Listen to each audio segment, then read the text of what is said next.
As we went north into Uganda, the countryside is absolutely stunning. It's green, it's lush. We stumbled upon a pack. I'm not sure what baboons travel in, but a whole bunch of baboons. Just along the roadside, kind of how in Canada you would see squirrels, except they were baboons. We just got to see a lot of the more beautiful countryside that's available in Uganda. But then as we went further into the villages and into the war-affected areas, you just sort of start to realize that, wow, I have seen poverty. You know, I've seen it in Mexico, I've seen it in Lebanon, but it's worse here. At what point do you hit bottom? And at one point back home where we live, in the complete opposite conditions and environmental surroundings, do we stop and say enough is enough? There needs to be more of a balance.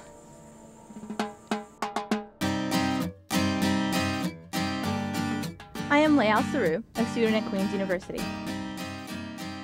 Last year, I went to northern Uganda on a study tour with CPAR, Canadian Physicians for Aid and Relief. I thought I knew what to expect more than most people. This is the story of my glimpse into the country's dark night of war and disease. It is also the story of how I found so much light and hope to bring back with me to Canada.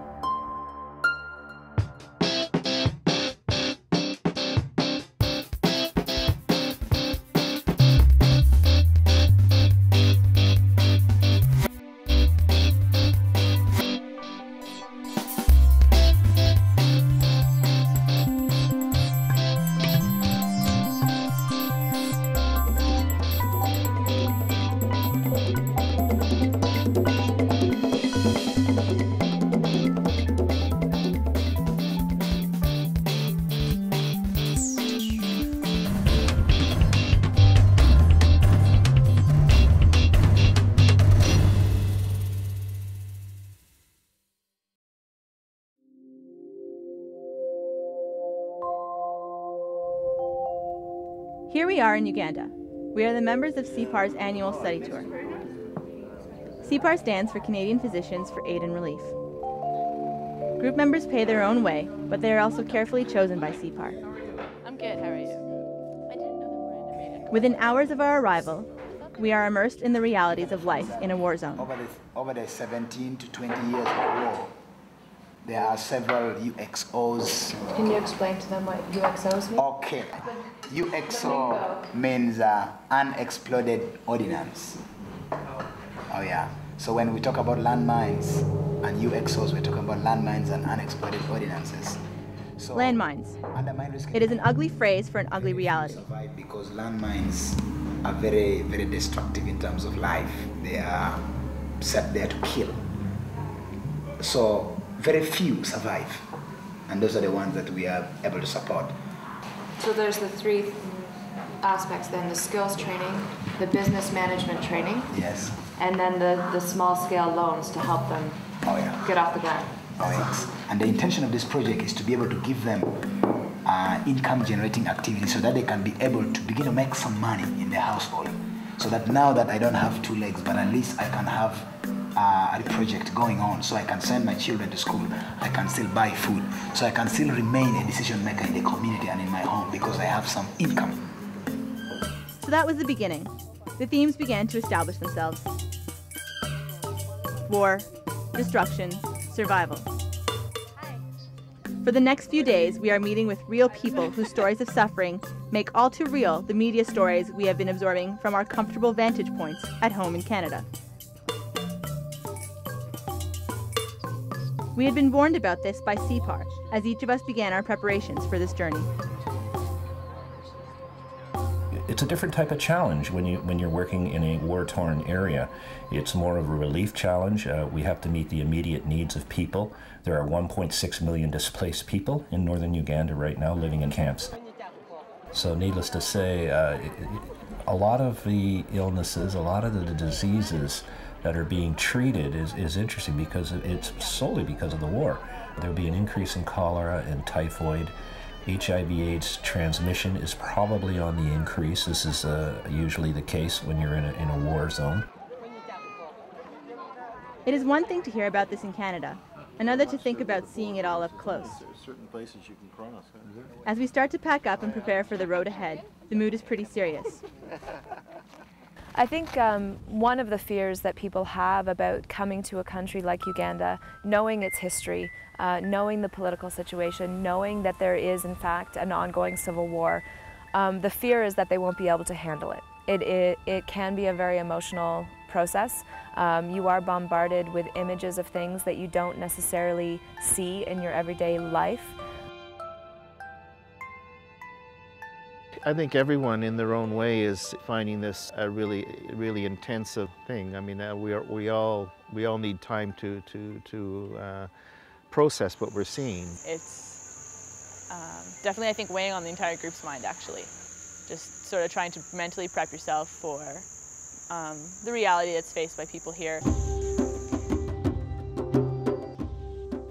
The next few days are definitely a crash course on the effects of war. We meet Uganda's night commuters, thousands of young kids, girls and boys, who every night walk to shelters in the town of Gulu, miles away from their homes. Do you come every night? Yeah? Do you miss being at home at night? We all sleep here. They are fleeing from the very real threat of being kidnapped by the rebel army to become soldiers. And, in the case of the girls, the wives of the rebels.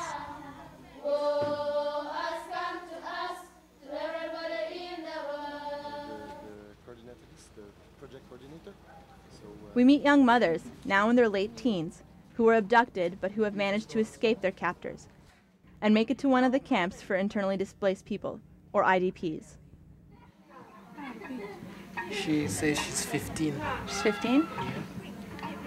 And for how long was she abducted?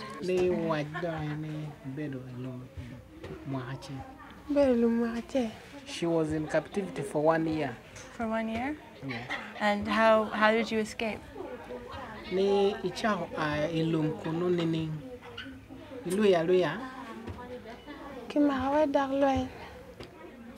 There was fighting between the government soldiers and the rebels.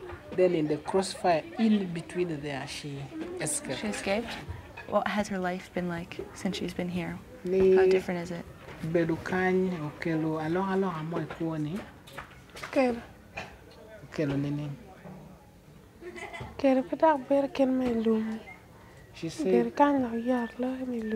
She says that being here has really changed her life because she has discovered that staying here is quite much more comfortable than being in the bush. From here, what would she like to do?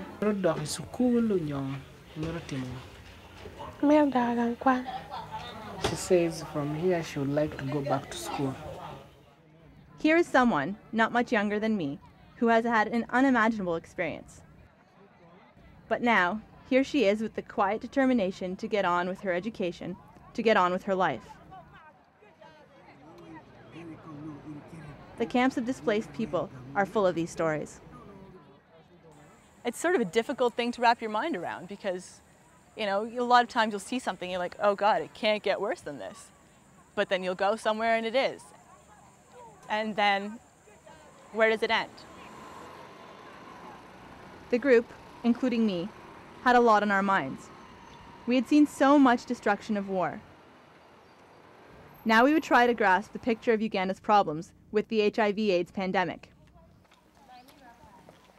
We went into Kampala to Malago Hospital to visit TASO, which is the AIDS support organization. We got to meet the people that work and volunteer there. They're mostly HIV/AIDS affected people, and they volunteer their time to promote awareness, education, to counsel, and basically to help alleviate stigma and discrimination surrounding HIV/AIDS in Uganda. We actually got to go out in the field with them. we gathered around under a couple tarps and the presentations were done.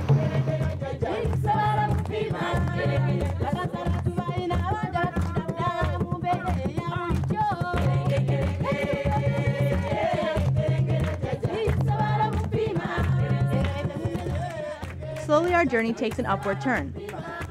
As we listen and watch, we begin to understand that in great hardship, there can also be great strength.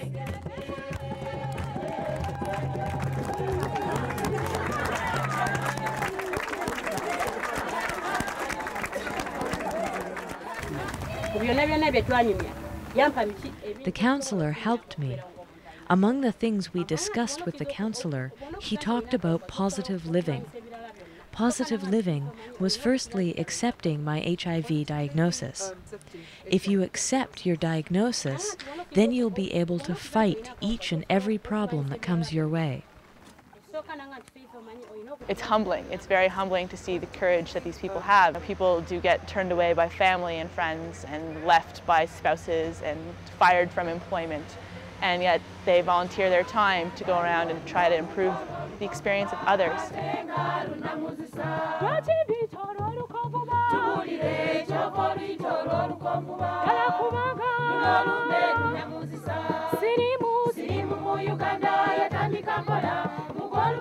They travel to different villages and communities and perform songs, dance, and plays which are actually written by the people in the troupe.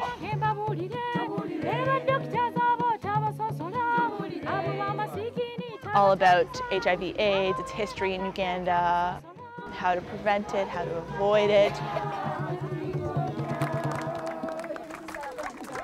There's children absolutely everywhere, all over the place. They're adorable beyond words. They cling to you, they want to play. That's my watch. There were a lot of orphans in the group that we were with today. There were several of them who had lost their parents to AIDS. And so it was extra important to have the Tasso troupe go out there and try to deliver their message.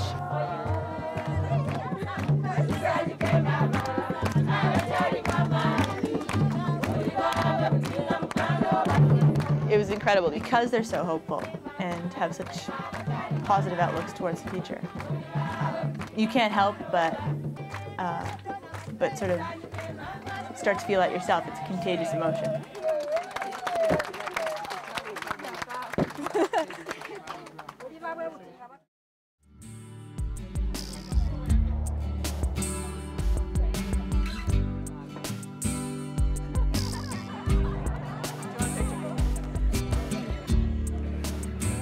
The group is in a lighter mood, and so am I. We are, after all, in one of the most beautiful countries in the world. The people have been so welcoming and so inspiring. I love the markets,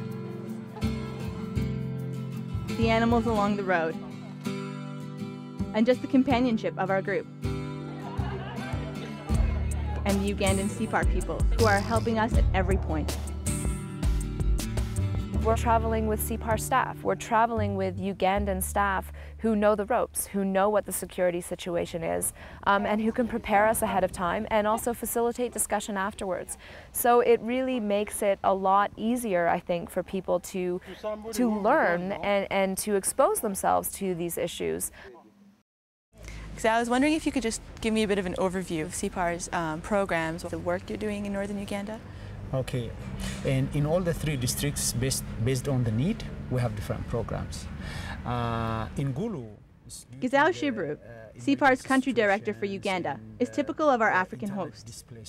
Seasoned, capable, knowledgeable, Gizao helps me understand the key tension of the work here between relief and ongoing development work.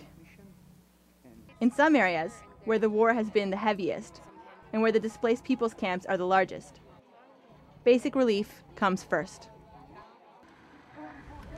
More than 1.6 million people in northern Uganda live in internally displaced camps.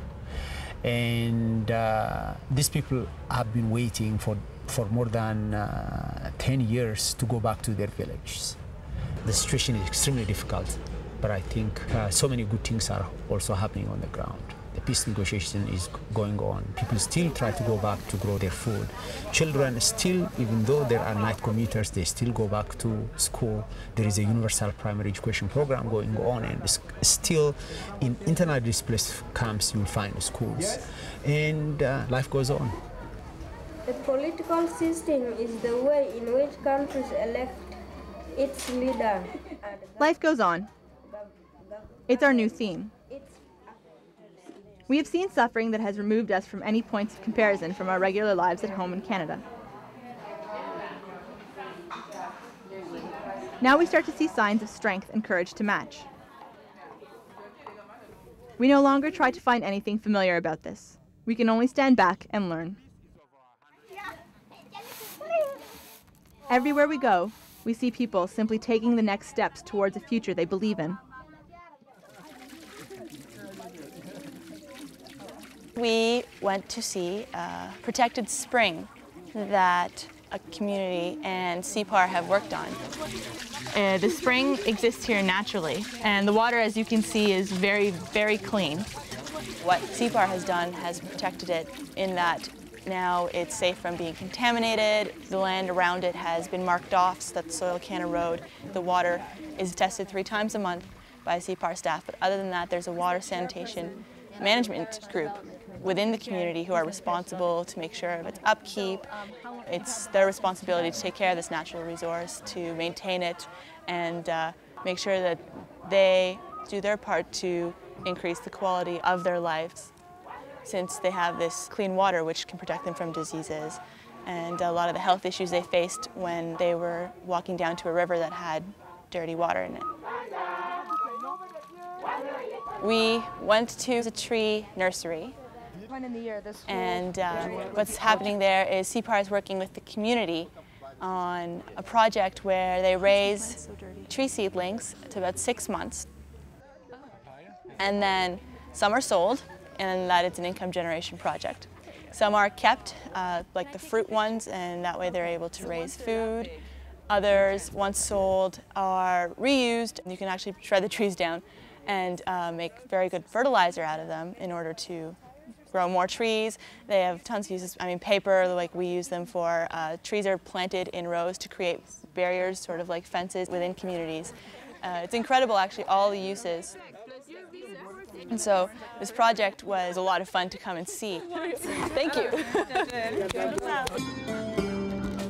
We also went into the bush, very far into the bush, to meet a small group, a women's group in fact, that's comprised of 30 people, 6 of whom are men, who are working on a food security project with CPAR, where they were loaned rice grains to plant.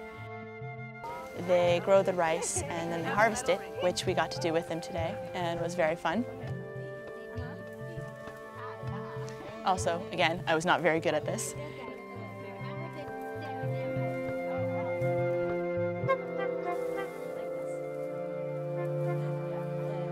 And once the rice is harvested, they keep some for themselves so that they themselves have rice to eat, but also are able to go into town and sell it as an income generation source.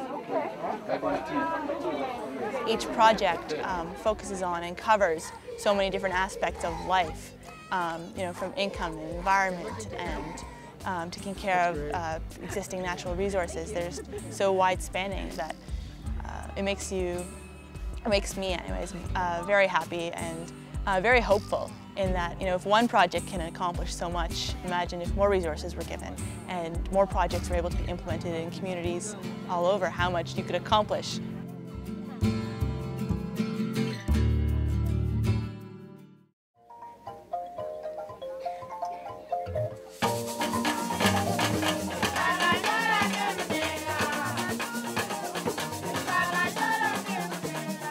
Every community has their own group of people who practice and come together to perform songs, perform dance. So every time we go somewhere, this is how we're greeted. Sometimes we don't even get the chance to arrive where we're going. They come and greet us out on the road and we walk back into the community together. And it's very touching. We are coming to the end of our journey, and it is ending on a high note. Our greeters are singing and dancing our way to a maternity hospital renovation that CPAR helped out with. With the help of some IDP camp volunteers, the once shoddy building is now brand new, and CPAR's job is done. They were handing it off to the local government and health officials, and it was no longer within the hands of the NGO. It was sort of like this full picture of a project. We've seen other projects in the making. We've heard other projects that they're going to start, but it was really neat to be able to see where does a successful project lead to. I wish to take this opportunity to welcome all of you to Moroto County, and most importantly, to this very important ceremony. So this is the delivery room behind me, which is now equipped to have 3 women delivering at once. They anticipate having 3,000 births performed here per year. And for this particular area, this district, Lira, that's very important because in Uganda, 500 out of every 100,000 women who go into labor die. But in Lira specifically, that number increases to 965. So with 3,000 women being able to come here, deliver their babies, seek treatment from doctors, those numbers should go down significantly.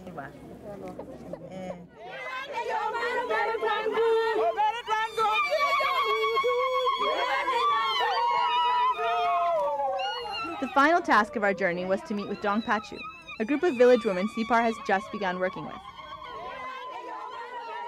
This group is a community of people who moved from an IDP camp in 2003 to the village, essentially to start the village. And the women's group is a part of this community.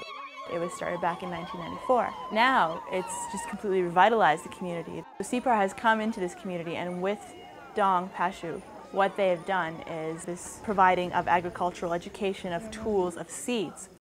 And they've gone out and been able to plant a large variety of crops to meet their nutritional needs. They have eggplant, they have beans, they have sunflower, they have pineapple, they have mango trees. Vistas, we welcome you. Vistas, we welcome you.